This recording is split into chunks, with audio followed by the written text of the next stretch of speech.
एक बात पर मैं आपत्ति अभी दर्ज करती हूँ अध्यक्ष जी,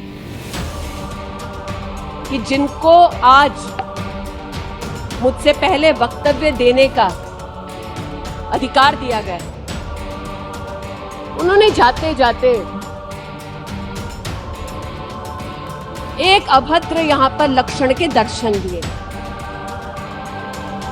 It is only a misogynistic man who can give a flying kiss to a parliament with seats female members of parliament. ऐसी परिवर्तनहीन आचरण को इस देश के सदन में कभी नहीं देखा गया। ये उस खानदान के लक्षण है, या आज सदन में देश को पता चले। नमस्कार दोस्तों, कैसे हैं आप सब। आशा करता हूं आप सभी सुखी व स्वस्थ होंगे।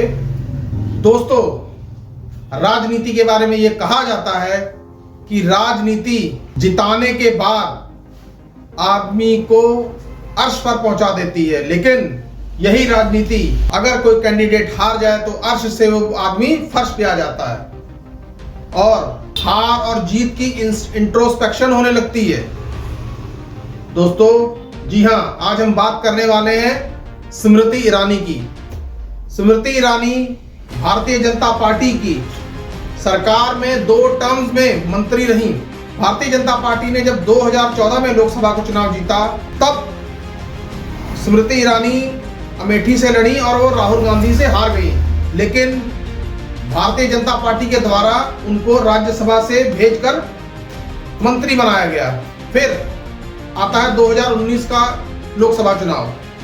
2019 के लोकसभा चुनाव में जबरदस्त फेरबदल हुआ और उन्होंने राहुल गांधी को हरा दिया और अमेठी की सीट जीत ली।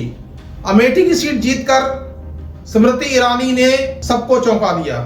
स्मृति ईरानी के बारे में आपको ये बात बताते चले कि स्मृति ईरानी का कोई भी भाषण या कोई भी स्पीच गांधी परिवार को टारगेट किए बिना नहीं होती थी। दोस्तों, ये वही स्मृति ईरानी है जिन्होंने राहुल गांधी के बारे में एक स्पीच में यह भी कहा था कि हमने इन्हें अमेठी से रवाना कर दिया है।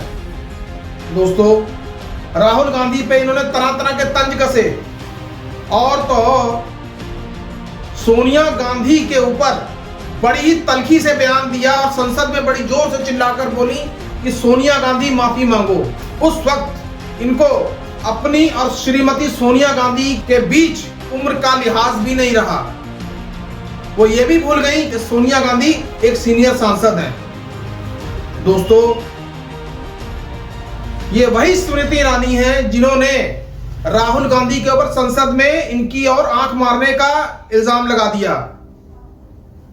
दोस्तों, लेकिन बाद में जब उस फुटेज की जांच हुई तो इनका एंगल और राहुल गांधी का एंगल बिल्कुल डिफरेंट था। दोस्तों, इन सब बातों से साफ है कि स्मृति ईरानी राहुल गांधी को कितनी बुरी तरह से टारगेट करती थी और कैसे इनके पीछे लगी हुई थी। लेकिन 2024 के लोकसभा चुनाव आते हैं। 2000 लोकसभा चुनाव में इन्होंने अपनी पूरी ताकत और पूरा तंत्र लगा दिया कि अमेठी की सीट से दोबारा जीता जाए, लेकिन वहां पे कांग्रेस के एक साधारण कार्यकर्ता किशोरी लाल ने उनको हरा दिया। स्मृति ईरानी को इतना अहंकार आ गया था कि वो पत्रकारों तक से ढंग से बात नहीं करती थी। राहुल गांधी तो उनके निशाने पे हमेशा ही रहे, लेकिन पत्रकारों तक से भी वो सही से बात नहीं करती थी। यूं ही नहीं कहा गया कि अहंकार में उठा हुआ सर हमेशा नीचे की तरफ ही झुकता है।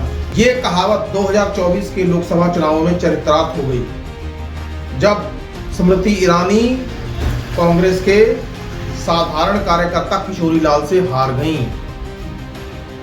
उसके बाद वक्त देखिए कैसे पलटता है। सुशांत सिन्हा के एक पॉडकास्ट में यही स्मृति ईरानी राहुल गांधी की तारीफों के पुल बांध रही हैं। कभी राहुल गांधी को पानी पी पी कर गालियां देने वाली आज राहुल गांधी के तारीफों में कसीदे पढ़ रही हैं। लाइफ में एक चेंज आया है, पॉलिटिक्स में चेंज आया है। He thinks he has tested success.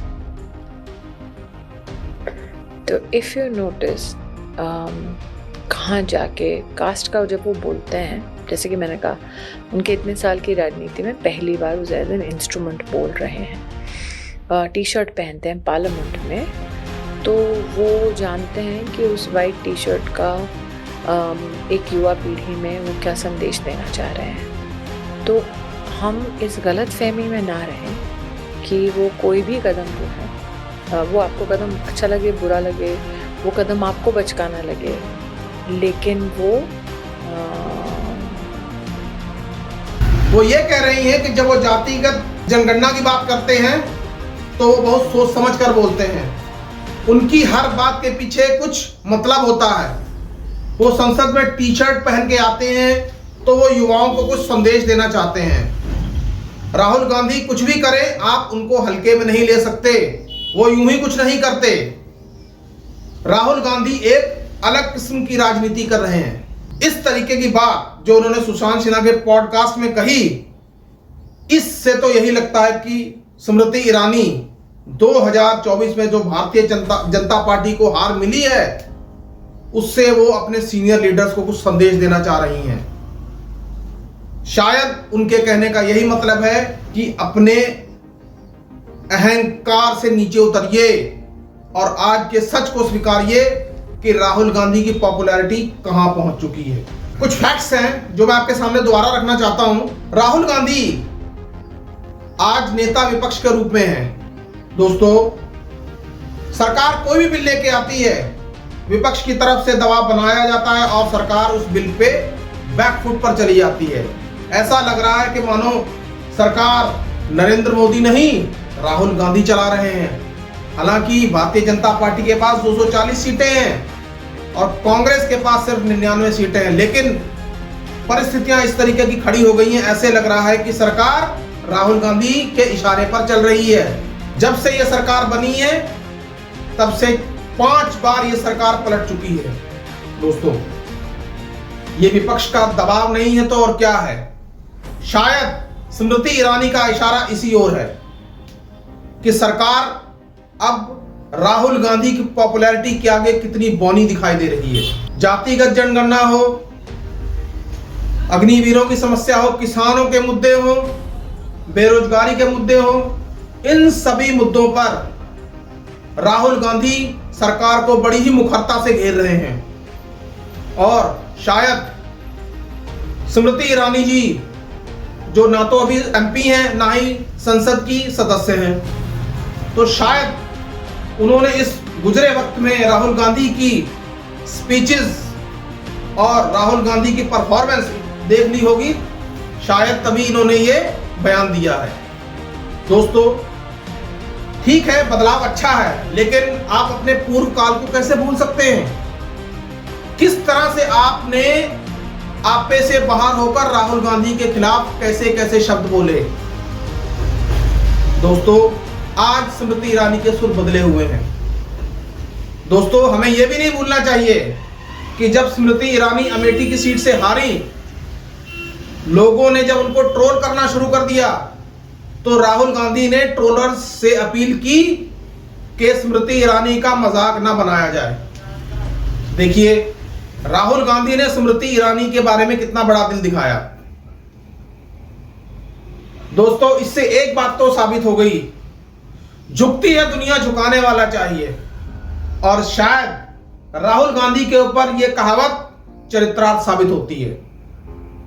दोस्तों, ये राहुल गांधी नहीं, दोस्तों, ये बदले हुए राहुल गांधी का आप चमत्कार ही कहेंगे कि उनकी धुर विरोधी रही नेता स्मृति ईरानी आज उनके गुणों का प्रशस्तिगान कर रही हैं।